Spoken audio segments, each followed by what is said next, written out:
Halo Jebret Tim. Ada sesuatu yang lagi rame nih. Lu harus kasih dia kesempatan lagi. Di atas kertas lo semuanya harusnya menang. Ada bahasan yang paling ditunggu-tunggu. Di Dewan Pandit Indonesia barengan sama Dias Danar setelah sekian lama nih nggak di DPI ya. Sebelumnya rajin kesini saat live reaction ya. Karena akhirnya Karena datang lu hari kebanyakan ini. job. Apa? Karena lu kebanyakan job. Lu jangan ngomongin diri sendiri dong. Alhamdulillah kalau begitu. Iya, tapi pas banget di hari ini lagi bisa di sini karena emang materinya juga enak. Dan saat gue tahu di sini sama siapa hari ini, sama Rizal dan juga Koci. Yes. Yang sering lewat di FYP gue, lu lagi sering marah-marahin ini anak nih. Ini anak harus diajar. Nah, tapi sebelum lu Biar hajar mentalnya kuat. Rizal lagi hari ini, buat Jebret Tim yang lagi pada nonton kita juga boleh silakan komen dari pembahasan-pembahasan kita hari ini ya. Sama satu coach, gue pengen tanya ke Koci nih. Lu kalau lagi di TikTok main blind rating sebenarnya lu nggak mau nggak coach? Gue nggak mau. Tapi gue sama marketing gue, Hanif Tamrin, disuruh rutin main TikTok. Blind Biar, rating. naik, Iya, karena iya. itu investasi ke masa depan. Oke. Ya udah gue ikut aja. Nah, lu bisa cengin Koci di situ harusnya. Gue gak usah ceng-cengin dia dulu deh, kayak gue main tiarap dulu deh. Kalau depan Koci selalu tiarap aja dulu. Ya lu kayaknya. tuh takut dibalikin lagi sebenarnya. Dia cengin sekali, gue hantem 1000 kali. Iya, itu dia tuh. makanya. Tapi Tiara. tenang, Zal, abis ini berlangsung gak lama lagi lo gak akan sendiri karena Koci tahu kan hasil pemenang kita dari komentator challenge kemarin kan ada beberapa yang akan kita coba Nggak tahu. di sini nih, akan ada di DPI. Bagus. Nah, Kita- nanti kita akan kasih mereka jadwal-jadwal barengan sama lu, Coach. Iya, supaya kena dilatih mentalnya. Ya. Bagus. Oke, kita ke pembahasan kita di DPI kali ini karena belum bergulir di liga-liga top di Eropa, tapi pramusim udah mulai berlangsung dan juga ada pertandingan-pertandingan yang akan kita bahas. Yep. Mungkin pertama kita akan sorotin juga perihal AC Milan dan juga Barcelona nih yang melakukan pramusim. Gue ngerasa sih ke AC Milan dulu deh. Dengan AC Milan yang sebenarnya di pramusim ini tuh gue nggak tahu bisa dibilang lumayan atau dibilang oke atau gimana Zal menurut lo, karena banyak pemain dari AC Milan kan yang sebenarnya nggak ikut ke Euro Ya, kemarin kan. benar. Ya, Banyak gimana? pemain yang nggak ikutan di Euro, di Olimpiade pun juga pada nggak ikutan, tapi belum semuanya full tim mereka ikutan karena mereka juga termasuk yang aktif di bursa transfer kali ini. Ada Alvaro Morata, habis itu ada juga pemain tengahnya itu belum datang juga. Di pemain belakang pun mereka juga ada 2 pemain yang bakal datang dan itu belum terlalu dicoba di pramusim kali ini.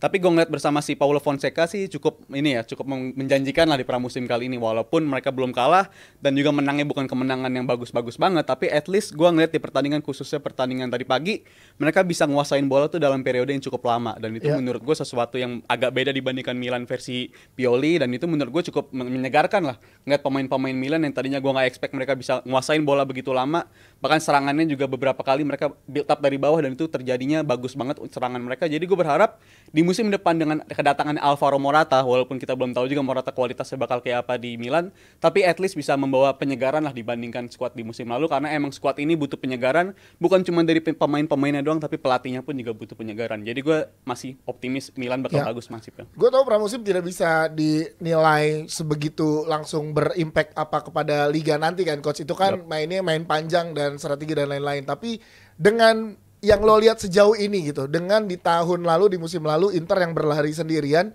Milan punya kans gak dengan transfernya, dengan hasil pramusim beberapa match terakhir ini? Lo ngeliatnya gimana AC Milan? Gue itu awal musim lalu gue bilang pembelian pemain Milan itu bagus.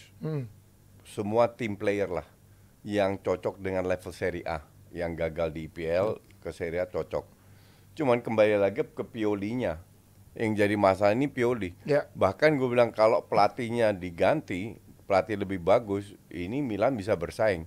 Dan gue lihat di luar karena mereka ketemunya Barca muda semua. Jadi ini nggak bisa jadi patokan. Tapi yang penting dalam pre-season ini kan game plan-nya. Ya. Game plan-nya sudah jelas lebih bagus daripada Pioli. Tinggal Yang jadi gimana pemain yang lainnya yang menerapkan. Jadi ntar tinggal adaptasi, pasti ada ups and down-nya.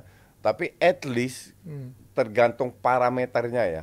Kalau kita bandingkan dengan Pioli, menurut gue itu apple to apple. Klub sama, pemain sama, beda pelatih. Ya banyak pelatih yang lebih bagus daripada Pioli. Pioli itu katro. Tapi udah 2-3 tahun gue bilang begitu. Ya, dan Fonseca menurut lo punya progres yang jauh lebih baik dibanding Pioli. Melihat pramusim dengan kualitas pemain yang ada, ya. Ditambah dengan tadi penambahan Morata. transfer Morata. Nah ini gimana? Akan lo melihat dia sosok team player juga? Atau seperti apa coach dengan skuad Milan yang sekarang? Sama kayak pada saat Giroud ke Milan. Giroud itu kan udah habis di IPL. Nah di Serie A pun cukup perform, kontribusinya cukup bagus di Milan. Jadi ya Morata ini 11-12 lah. Kualitasnya juga kayak Giroud, nggak bisa banyak, skill pas-pasan, tapi goal insting lumayan ada.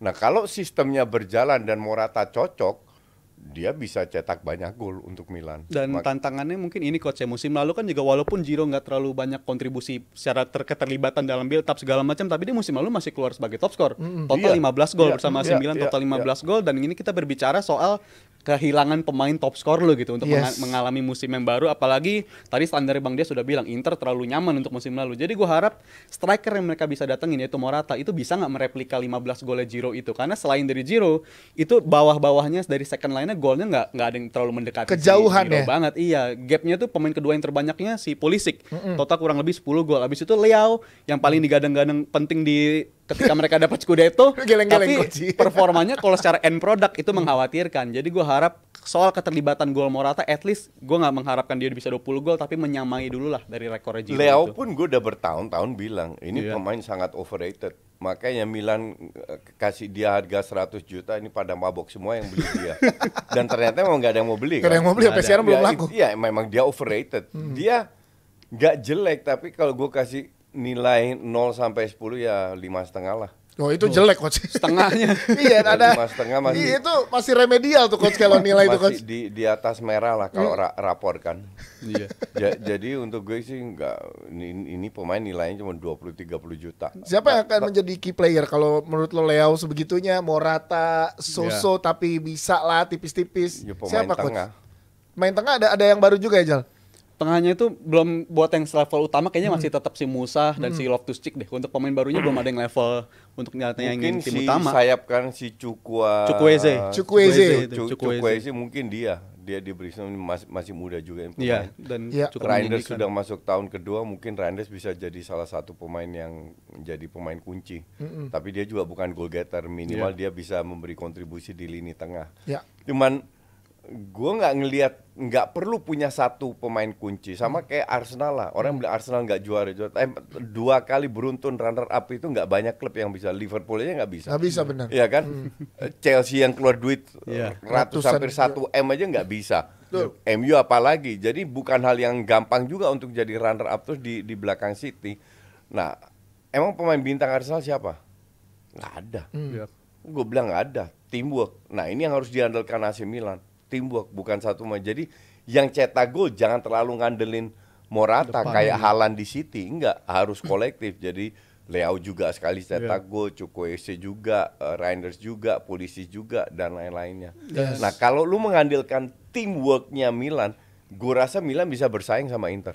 Oke. Dan padahal juga kalau dari segi serangan, pemain-pemain yang disebutin sama Koci tadi semuanya kalau soal serangan hampir setiap pertandingan Milan tuh bukan timnya yang nggak bisa bikin peluang. Mereka tetap bisa, tapi ada momen-momen yang decision makingnya buruk. Salah satunya match lawan Newcastle, kalau ingat musim lalu, gawang udah segede gitu tapi Leo bukan nge-shoot biasa malah di back heel dan bolanya nggak kena lagi. Dan itu menurut gua decision making dari pemain-pemain depan.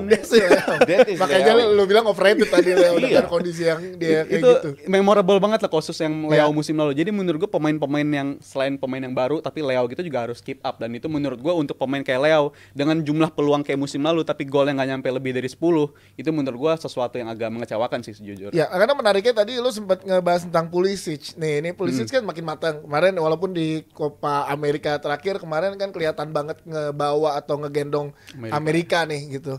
Nah ini kan lagi oke nih coach, kemarin musim lalu ya 10 gol lah lebih gitu kan di Milan. Nah tahun ini bisa jadi sosok penting ya kalau emang Milan dengan gaya bermain sekarang?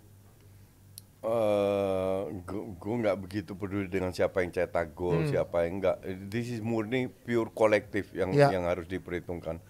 Karena skuad Milan nggak mewah amat dan benchnya juga nggak mewah amat. Nah untuk bisa perform ya lo harus ngandelin skill. Dan di pramusim si pelatih baru siapa namanya? Fonseca ini menunjukkan. Makanya semua pelatih baru termasuk Slot, termasuk Maresca Chelsea, termasuk Fonseca, Kompany di Munchen, Hansi Flick di Barca, kita nggak bisa nilai. Karena belum terjadi liganya. Karena liga belum main dan kekompakan antar pemain dan pemain inti dan pelatih itu penting. Sekarang Barca mainnya bagus gue bilang. Ya. 80% bocah semua. Pemain inti kan belum datang. Belum pada pulang. Iya, apakah cocok ya kita nggak tahu. Sama juga mungkin dengan kasusnya si City. Iya. Cuman City kan udah lama pemainnya itu aja, nggak banyak perubahan. Nah, justru dari semua tim termasuk Munchen di bawah company itu gue nggak concern lah. Milan gue yakin akan bangkit lagi. Chelsea yang untuk gue jadi tanda tanya. Nanti kita akan ke Chelsea. Tapi menariknya aja gue dikit ke lu Pulisic masih, karena yang bersama ini kan tadi Coach bilang pelatihnya ini punya chemistry apa enggak dengan pemain ya, dengan konsep dan game plan yang baru. Sebelumnya sama Pioli kan dia ditaruhnya di sebelah kanan tuh, dan sekarang kan di belakang striker. Itu kan lebih dia nggak sih? Pulisic, Kalau karakternya kan jadi lebih dia. Lebih berasa kehadiran dia di kotak penalti gitu. Di musim bersama Pioli khususnya 2 musim terakhir tuh dia nggak terlalu berasa kehadiran dia di kotak penalti membahayakan gawang lawan tuh nggak terlalu berasa. Padahal Pulisic itu kan di waktunya di Dortmund, abis itu ke Chelsea dia punya speed, dia punya decision yang bagus tapi nggak terlalu kelihatan. Dan bersama pelatih baru seharusnya bisa. Itu salah satu tantangan buat Fonseca tuh, selain mendatangkan pemain baru tapi bisa nggak lu ngangkat performa pemain-pemain yang sebelumnya udah ngedrop bersama si Pioli. Itu jadi padahal tantangan punya potensi yang gede ya. Iya. banget. Halo Jobro Tim. Ada sesuatu yang lagi rame nih. Lu harus kasih dia kesempatan lagi. Di atas kertas lo semuanya harusnya menang. Ada bahasan yang paling ditunggu-tunggu.